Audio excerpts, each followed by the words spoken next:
रावण का जन्म हुआ है, ब्रह्मा से पोषित भी हैं और शंकर के से आशीर्वाद भी प्राप्त किए हुए हैं।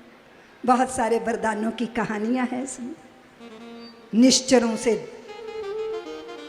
भार बहुत अनुभव करती है भूमि, और जब भूमि त्रसित होती है, जब धेनु त्रस्त होती है, विप्र का मतलब, ब्राह्मण का मतलब प्रज्ञावान सज्जन महापुरुष, पक्षपात रहित वो होते हैं। अगर उनका मन पीड़ित है, इसका मतलब समाज भी पीड़ा भोग रहा है। उन सबका उद्धार करने के लिए तो वो पत्नी की सुनेंगे क्या, क्योंकि भूमि भगवान की पत्नी है। भूदेवी, श्रीदेवी, लक्ष्मी देवी, इसलिए वो तिरुपति बालाजी कहलाते हैं। लेकिन भूमि ने धेनु का रूप धारण किया, गौ माता का रूप धारण करके धेनु रूप धर हृदय विचारी, गई तहाँ जहाँ सुर मुनि झारी, निज संताप सुनायस रोई, काहू ते कछु काज न होई। वो व्याकुल होकर सब सोचने लगे कि कहाँ होंगे, कहाँ होंगे, कहाँ होंगे, कहाँ पुकारा जाए, कहाँ जाया जाए, साकेत धाम जाए, वैकुंठ जाए। कोई तो कहता है कि वो जहाँ कीर्तन होता है भक्तों के हृदय में रहते हैं, वो कहाँ रहते हैं। तो देवों के देव महादेव ने रहस्य का उद्घाटन किया। कलयुग केवल तो नाम पुकारो, हरि व्यापक सर्वत्र समाना, प्रेम ते प्रगट होई मैं जाना। हरि व्यापक सर्वत्र समाना, प्रेम ते प्रगट होई मैं जाना।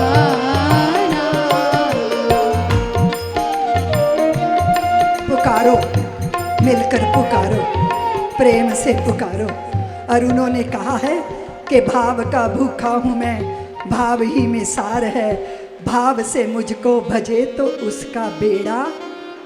भाव से सुनी पुकारे मैं कभी सुनता नहीं, और भाव से जो मुझे पुकारे उसके लिए ही लेता हूँ मैं अवतार है। इसीलिए पुकारो।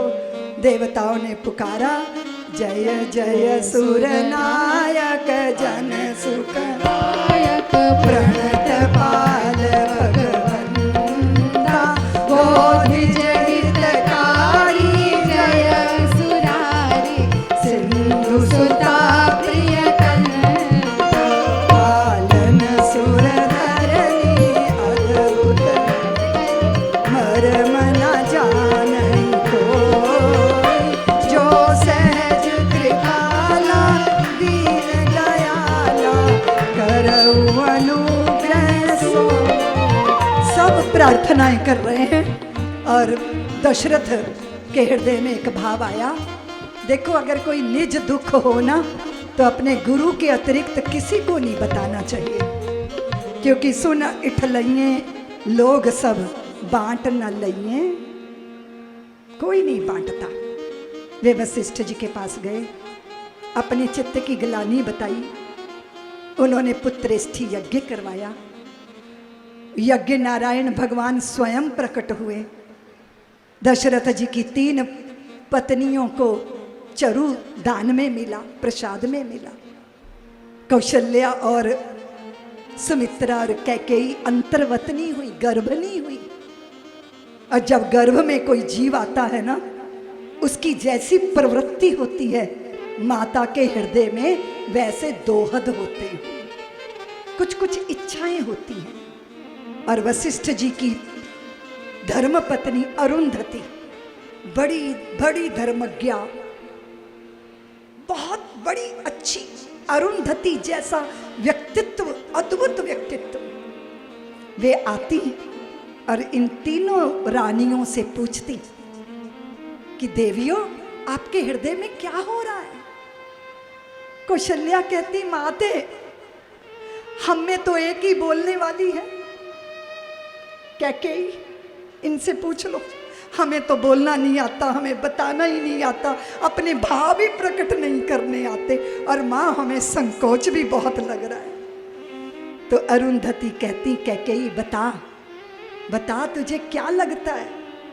कैकेयी कहती माता मुझे वस्तु पदार्थ मणि माणक के सोना चांदी हीरे मोती ये राज पाठ सब व्यर्थ लगता है। मुझे लगता है ये असार संसार है। मनुष्य का तन मिला है तो तप करके ततीक्षा करके श्री हरि की आराधना करनी चाहिए। मुझे लगता है मैं अपने बालों में बट के दूध को डाल लूं, जटा बना लूं, बलकल पहनकर किसी वृक्ष के नीचे बैठकर धूनी रमा के समाधि में चली जाऊं। अरुंधति कहती कैकेयी तू तो किसी त्यागी संत को अपनी कोख में लेके बैठी है। कोई त्यागी संत तेरी कोख में आ गया। सुमित्रा से पूछती अरुंधति सुमित्रे क्या लगता है तुझे। सुमित्रा कहती है माँ मुझे लगता है मैं कौशल्या के आसपास रहूं, कैकेयी के आसपास रहूं, जी भर के उन दोनों की सेवा करूं। मैं अपने अस्तित्व को भूल गई हूं माँ। तो अरुंधति कहती सुमित्रे तू तो कौशल्या के लाल और कैकेयी के लाल दोनों के सेवकों को अपनी कोख में लिए बैठी है। फिर अरुंधति कहती कौशल्या से तू बोलना। कौशल्या कहती माँ मैं क्या बताऊं, जब तारों को देखती हूं तो लगता है तारों को मैंने बनाया, चंद्रमा को मैंने बनाया, आकाश गंगा को मैंने बनाया, नदियों को, धरित्री को, ब्रह्मांडों को, सूर्यों को। और फिर माँ मुझे लगता है जगत में सब तृप्त हो जाएं, सबकी मुक्ति हो जाए, सबका कल्याण हो जाए, सब पार लग जाए, सब तर जाए। तो अरुंधति मुस्कुरा के कहती कि देवी कौशल्या तेरी कोख में तो जगत का तारणहार आकर बैठ गया है। जगत के तारणहार को तुम देवियों सोचो, जगदीश्वर को आश्रय देने वाली माँ, कोख में आश्रय देने वाली माँ कैसी होगी। सोचो उनका शील, उनकी सौमनस्यता, उनका सौहार्द, जो जगदीश्वर को अपनी कोख में आश्रय दे सकती है वो भारत की ही कोई कौशल्या हो सकती है, वो भारत की ही कोई देवकी हो सकती है। और फिर वो शुभ समय आया, नौमी तिथि मधुमास पुनीता, शुक्ल पक्ष अभिजित हरि प्रीता, मध्य दिवस अति शीत न घामा, पावन काल लोक विश्रामा। और भगवान शंख चक्र गदा पद्म धारण करके देवी कौशल्या के सम्मुख प्रकट भय। प्रकट कृपाला दीन दयाला कौशल्या हितकारी, हर्षित महकारी मुनि मनहारी, अद्भुत रूप विचारी, लोचन अभिरामा तन घनश्यामा, निज आयुध भुज चारि, भूषण वनमाला नयन विशाला, शोभा सिंधु करारी,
सब्सक्राइब करें साध्वी ऋतंभरा जी के YouTube चैनल को और हमारी वीडियोस को सबसे पहले देखने के लिए बेल आइकन को दबाना ना भूलें।